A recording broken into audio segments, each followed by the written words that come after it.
વિરાણી હાઈસ્કૂલના ગ્રાઉન્ડના વિવાદનો મામલો. સમગ્ર મામલે ભૂતપૂર્વ વિદ્યાર્થી પુરુષોત્તમ પીપળિયાનું ખળભળાટ મચાવતું નિવેદન.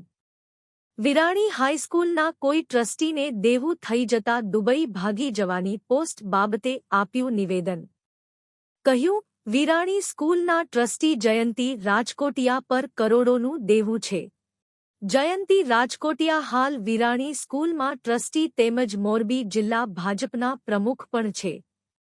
ઉચ્ચ શૈક્ષણિક સંસ્થા વિરાણી સ્કૂલના ટ્રસ્ટી પદેથી જયંતી રાજકોટિયાને હટાવવા પીપળિયાએ કરી માંગ.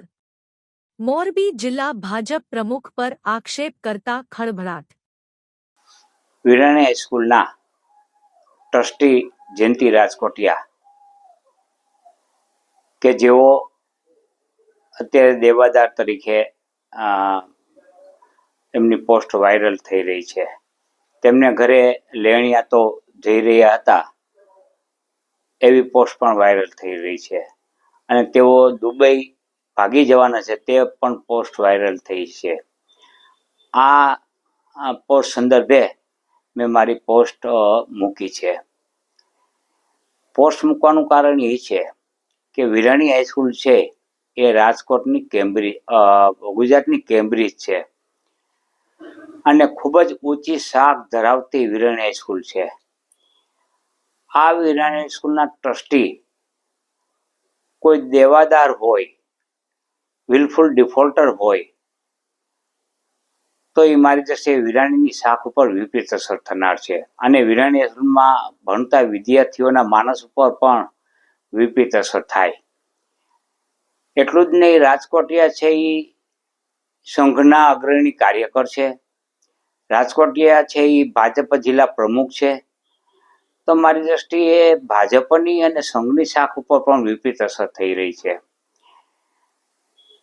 તો આવા જે દેવાદાર ટ્રસ્ટીઓ છે તેને હાંકી કાઢવા જોઈએ અને પક્ષમાંથી અને સંઘમાંથી પણ તેને હોદ્દેદાર તરીકે દૂર કરવા જોઈએ.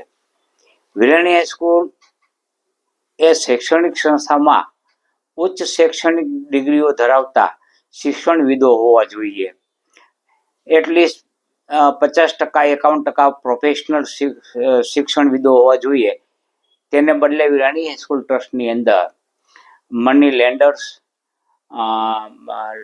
લેન્ડલોર્ડ વગેરે જે બાંધકામ અને જમીનની પ્રવૃત્તિ સાથે સંકળાયેલાઓ છે તેઓ ટ્રસ્ટીઓ છે.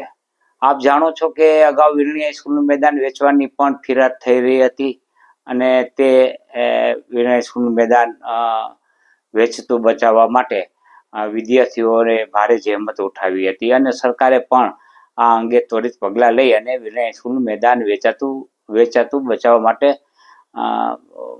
સફળ રહ્યા હતા. આજે પણ વિરાણી હાઈસ્કૂલની મિલકત માટે સરકાર, કલેક્ટર તંત્ર અને વિદ્યાર્થીઓ સાથે મળીને ટ્રસ્ટ સામે લડી રહ્યા છે અને વિવિધ તબક્કે તેમના કેસો પેન્ડિંગ છે. એટલે મારી દ્રષ્ટિએ કોઈ પણ ટ્રસ્ટની અંદર ટ્રસ્ટીઓની શાખ ઉચ્ચતમ હોવી એ ખૂબ જ જરૂરી છે. બસ આ બાબતે મેં પોસ્ટ કરી હતી.